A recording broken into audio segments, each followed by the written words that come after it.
Hello mga kabista! Nelia here! Kunyang nyo dito sa Hong Kong. So, alam nyo ba? Hindi nyo alam kasi ngayon lang to. Hindi. Alam nyo ba mga kabista, kwento ko lang. Itong lulutuin ko ngayon is itatapon sana. Kaso, tayong mga Pinoy, madiscarte tayo eh. Tapos sabi ko, lulutuin ko na lang. So, ito siya oh. Chicken. Dalawang chicken to. Patatapon ng amo ko kasi wala sila. Umalis kasi sila papuntang China. In 7 days silang mawawala. So, inisip ni amo na hindi na niya makakain itong mga chicken. Kaya sabi niya sa cousin ko, ipapatapon niya. Sabi nung cousin ko sa akin, itatapon niya daw itong chicken. Sabi ko, wag. Gagawan ko yan ng paraan. Lulutuin ko yan. Sabi ko, gagawin ko ang chicken pastil. Diba? Diyan sa Pinas, maraming pamilya ang kulang sa pagkain. Pero dito, tinatapon lang nila. Sayang. Yan oh, hindi pa ito nagagalaw. Nag-order sila, napakadami, hindi pa nagagalaw. Nakalagay lang siya ng ganito. Tapos, shinet ko lang para gawin kong chicken pastil. Sayang kaya. Sabi ko, sa Pinas, hindi tayo nagtatapon ng pagkain kasi sayang. Dito, magtatapon tayo. Nakuwag talaga. Kasi aalis ang grasya. So, for today's video, mga kabisdak, magluluto tayo ng chicken pastil. O, di ba? So, ito din yung mga ingredients natin. Ang main talagang ingredient, itong chicken. Shredded na po siya, ha. Tapos, ginger o luya. Pinagsama ko na ang ahos at saka sibuyas. Bawang at saka sibuyas. Yan. Tapos, sili. Konti lang kasi maanghang na daw to. Soy sauce. Oyster sauce. O, yan. O, soy sauce. Tsaka, ito. Oyster sauce.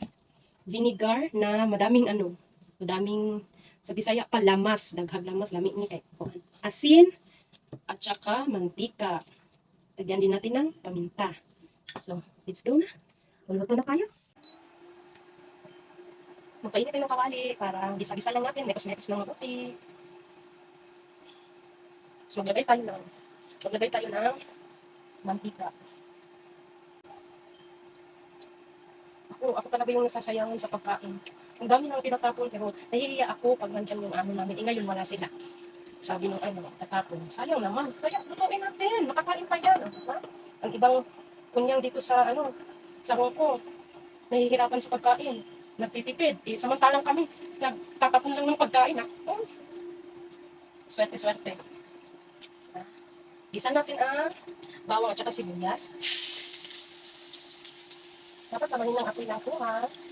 Kasi nasusunog ang ating barikado. Sa Bisaya pa, lamas. Mekos-mekos ko lang hanggang mag golden brown.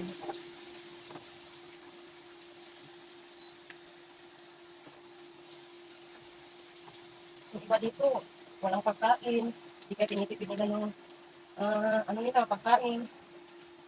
Nag-ano lang sila sa pagkain ng amo nila. Binibigyan lang sila kasi wala silang food allowance. Hindi katulad dito sa amin, may food allowance kami.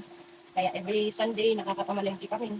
Lagay na natin ang luya para paalis sa lansa ng chicken.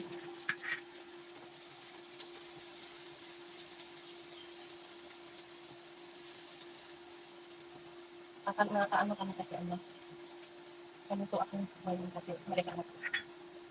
Pero kahit nandiyan naman ang amo namin, kakalot na naman kami kasi food allowance kami. Pag nag-golden brown na po siya, lagay natin ng chicken.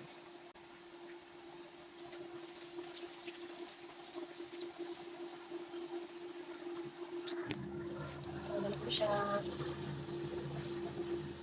golden brown na.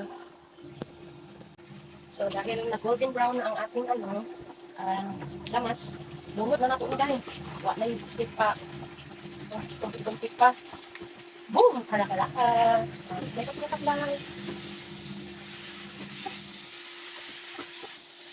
Tansya na lang sa kasi dito na, wala na po. Di sa kusutod ang mga kuan. Nasa tansya ko na lang ako. Kamu na bahala. Sa inyong mga relationship ko. Kamu na bahala. Diba? Paminta. Lekas-lekas. Pwede nyo palakasan ng apoy kung ito nyo nagmamadali kayo sa buhay. Nagmamadali kayo sa buhay, go. Tasan nyo ang apoy.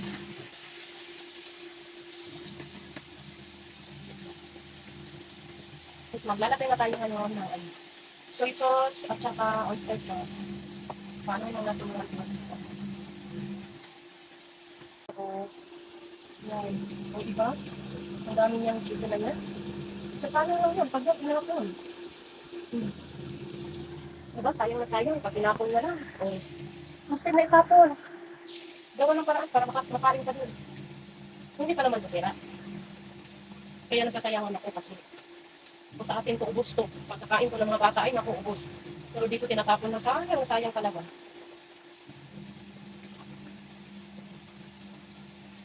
Lagyan na natin ng soy sauce. Tansyahin nyo na lang ha. Kasi hindi ko namin ilan nila. Tapos, oyster sauce. Lagyan mo rin ng oyster sauce.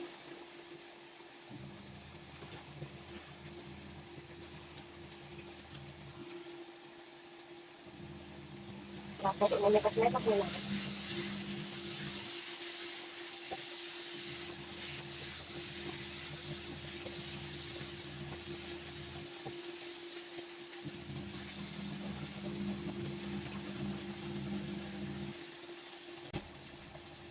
Tapos, suka.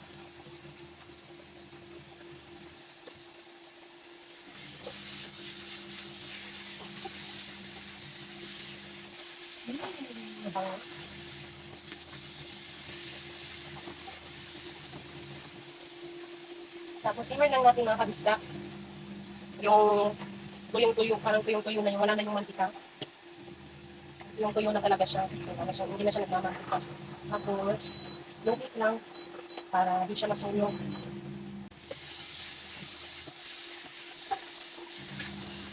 Tapos lang parang sa wala na siyang wala nang sabaw-sabaw.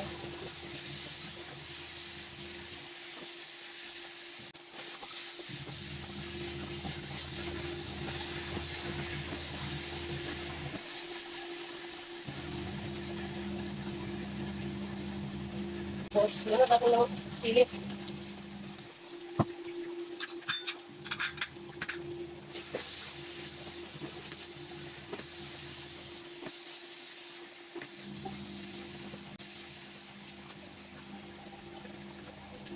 Pag mag-discount kita talaga dito sa Rocco.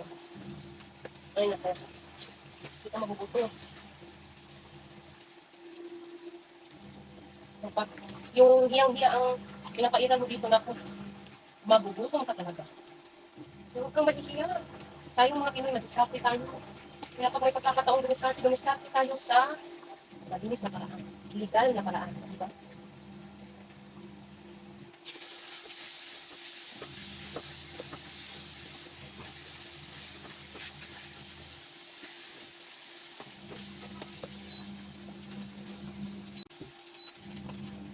So, luto na ang ating yan o. Diba? Luto na siya. So, yun lang. Yun lang muna for today's video. Bye!